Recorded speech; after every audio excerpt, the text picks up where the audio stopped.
time to learn about some character backstory. I guess characters backstory this week. Yeah, we get a duo backstory here. A sisterly backstory. Yes. Sibling backstory. Yes. There we go. We learn about failure. We do learn about failure. Now that turns you into a capitalist. Great. Hello, welcome to this week's episode of Jared Now Watch Love Life Superstar. It is episode 28. I'm Jared, joined as always by Doc Howe and Lady Hello. We are discussing season 3, episode number 4, entitled No Rain, No Rainbow. Not the Baby Metal song. You did. Did I make that joke last week? You did, for sure. All right. Not the Baby Metal song, but it does get, they do name drop the title of the episode in this episode. They do. They do. Which doesn't always happen. It's true. So yeah, we begin this episode and Natsume's recording something, and some of their classmates are talking about who's going to go to Love Live for Yuigaoka. Is it going to be Liella, or is it going to be the new group, Tomokanate? Because only one of them can go. Mm-hmm. It's a shame there's no solution to this that we will see later in the season, probably. Wow. So yeah, that's the whole thing, is that they're trying to figure out who's going to do that and who's the school going to support between these two groups, of course. Mm-hmm. Tamari is joining the practice now, and Kanan and we just kind of like, I wonder what she's gung ho now. And Kanan's like, I bet she loves school idols now, and we just kind of like, I don't know. Probably not. Probably not. They go on a run, and they're like, we're gonna run further today, and then they run into the Gals of Liella, and Kanan's like, oh right, this is also their route. Oopsie doopsie. And we're like, how dare you? I can't believe you wouldn't tell me this. We have They're this gonna face. get into a street fight. Yeah, like there's some girls who would like walk by like, oh, they're matching off against each other. We gotta post this on social media. It's like, what are you doing? And then the Onizuka sisters get into a little bit of an argument. Mm-hmm. And Tamari runs off, and Kanan's gonna run after her. She's like, oh my gosh, she's too fast. I can't keep up. And Natsume runs after her as well, and they're like, where did she go? And apparently Shiki at some point has bugged her phone to give her GPS tracking, which turns into actually a pretty decent joke. Yeah, it really did turn into a nice visual gag. Yes, so they follow Natsume to where they think where she's going to go and everything. They end up in Ushiku, which is another place in Japan. I don't know how far it is from like Tokyo or anything of that nature, but it's got this big old statue of like the Buddha. Yeah, they take pictures with it. Yeah, Kanan's like, oh, sorry, I wanted to go see this. Haha. And there's a good picture of them. Like you said, they take a picture in front of it, and there's like one of those little like standees you stick your head through, and it's Sumire and Shiki doing it. And I was like, that's a good combination. Also, apparently, that is a good combo. This is the 5th tallest statue in the world, if you wanted to know. Damn, really? Apparently so. Oh, all right, cool. Now you know. I'm sure that the Love Live people will make pilgrimages to it now. Yes, presumably. That sounds like something they would do. Mm-hmm. For sure. So yeah, they run around there doing their thing and everything, and they eventually find a shop that is where apparently this is a 90-minute trek from Ushiku to Tokyo. Oh wow. Okay, so it via is something. I'm guessing quite from a like via a train or something. Makes sense why they were kind of freaked out then.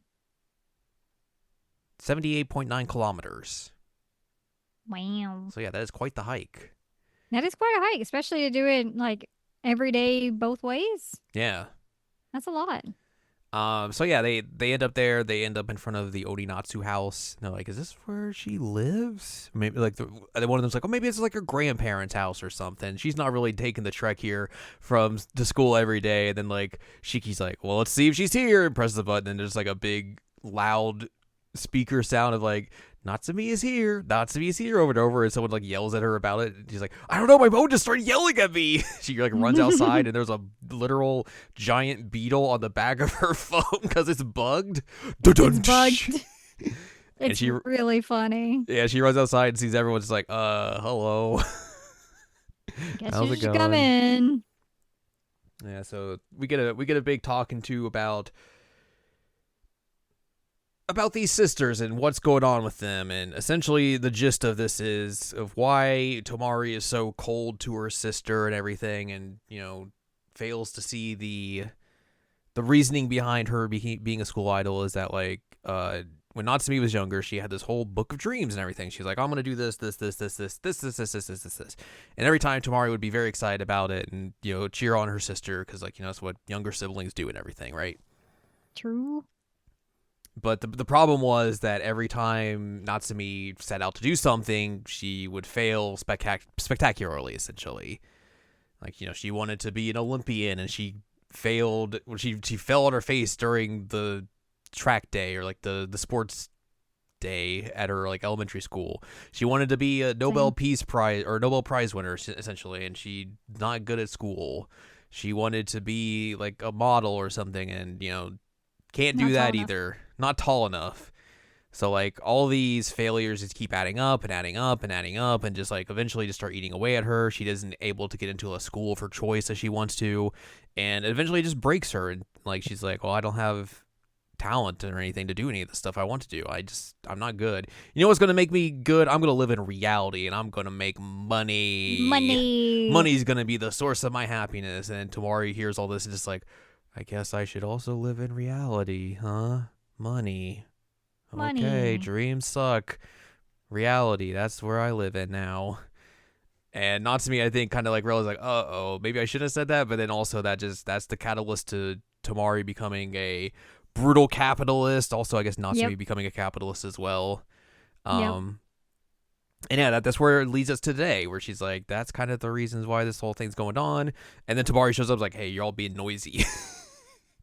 And they're like, well, should you like support your sister? Like, she helped us win Love Live. Like, she's a part of the reason we did this. And like Kanon's trying to explain to her and everything. And Tomari's like, yeah, but like you are good. Like you have talent. You're a good singer and everything. There's a reason you would be successful in all this sort of stuff. Like, and the rest of you also have talent and everything. Natsumi has told me herself she doesn't have talent. So like, what do you want me to do? Is like, is she going to eventually keep going and win, or is reality going to set in and eventually she's going to lose? Because that's the way these kind of things happen. Like, how is she going to handle that? Like, what should she do? Should she keep going until she fails and it just makes everything worse for her? It makes her regret everything and all that sort of stuff. Like, what are we doing here? And then she leaves, and Kanon's like, that was mean. And Tomari's like, nah, that's the way life is. That's reality for you, my dude. It's the way the cookie crumbles. And we end just there outside, just like,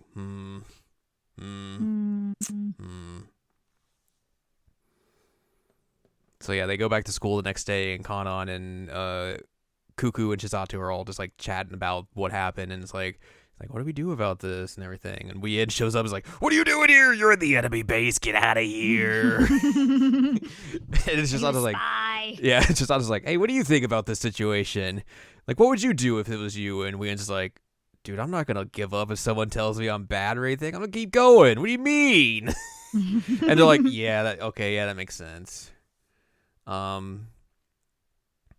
And then someone I think brings up that the fact that like the second years are trying to help her out, so they go downstairs to like the second year's homeroom or something, and the second years are confronting Natsume, and they found the diary dream book she had, that dream book she tore away and threw in the trash, that Tomari had kept this whole time. And like she gave it to the second years and was like, here's all the stuff that she tried to do and failed. And Natsume's like, yeah, now you know. Are you gonna make fun of me for this? And like, nah, dude, that's the way things happen. Like sometimes you fail and you just gotta, you gotta pick yourself back up off the ground, dust yourself off, and you keep going. Shiki's like, no rain, no rainbow. Yes, no rain, no rainbow. I heard that in a song once. I mean, that was a foreign proverb, of course. And they're like, yeah, we're gonna gas you up and everything. We're gonna help you out here. Like, hey, if you fail, who cares? We'll pick you back up. We got you. And then Tomari is leaving. She's going on the train, and she gets a message from her sister, and then she finds her and the other second years on a fountain, and they're gonna, I guess, sing for her. Like, Natsumi's like, I'm gonna keep going no matter what. This is my dream. I'll show you that dreams are worth chasing after. Ha ha ha. Also, the sun's out. No rain, no rainbow. Isn't this poetic? Tiny ponchos. Tiny ponchos as well. You thought they were gonna get electrocuted, even though it wasn't storming. Well, you never know. And also, like, I thought they were going to perform, and so you would have like stuff there maybe for performances, like lighting. No, we decided to stay here in some cool outfits, and we're like, all right, hey, what's up? Anyway, see you later. Bye. I mean, that'd be funny. It would be funny. And that's how the episode ends. So maybe Mm-hmm. Tomari is kind of turning the corner, and also we get our first kind of instance of the two groups kind of working together Yeah. inadvertently. I thought it was interesting, like you said, that like it's weird and kind of wild that we're getting backstory for the second years more so in this season than we did in last season when they were introduced. Yeah, I feel like I'm getting to know them a lot better this Yeah. season than I did last season. I was like, all right, well, I guess like I have sort of an idea of who you are now. Mm-hmm. That's cool. Turns out when you actually can write a story, it makes things better. Wow. Who'da thunk it? It's a real shocker. Yes. Blah blah blah blah blah blah. The broadcast in card this week is of the sisters. They're eating hot potatoes. Hot potato. It's like the ones that are like red skin and then they're yellow on the inside. I forget, there's a specific word for that, but I It's forget. some kind of sweet potato, but I don't know what kind of sweet potato. Yeah. Potato. Potato. And then continuity note. The signs for Natsumi's Onitsuka store, home, and Money Makes the World Go Round have been upgraded, apparently. What? She's upgraded the signs on the store. Oh, okay. There you go. All right. So yeah, that's it for this week. Next time, we will be discussing Season 3, Episode number 5, entitled Ni Hao, Shanghai, Xiaolong Bao. I'm going to guess that's how you pronounce it. I don't know. I don't speak Chinese. I know I can pronounce these first two words, though. Mm-hmm. So I'm guessing we're going to something China related. I don't know if we're going straight to China or what's going on, but Or if it's something's just like a happening. cuckoo episode. Yeah, probably a cuckoo episode. So that could be interesting. It could. That's going to do it for us this week. If you'd like more from us, head on over to seasonalanimecheckup.com or sac.cool where you can find past episodes of this podcast and other podcasts like the Seasonal Anime Checkup OVA. You can also find columns and reviews on the site as well. If you'd like more from Anladium, go to anladium.com. She's got columns and reviews. You can follow us on Twitter and TikTok at Anime Checkup. Follow us on Blue Sky at seasonalanimecheckup.com. You can buy our books, One Shiny Moment of Critical Analysis of Love, Life, Sunshine, Hot Tubs, and Pac-Man on Amazon.com. And you can support us on Patreon, patreon.com/SACOVA. Mm-hmm. So join us next time as we see what all these gals get up to in somewhere, some area that has Chinese influence. Yes.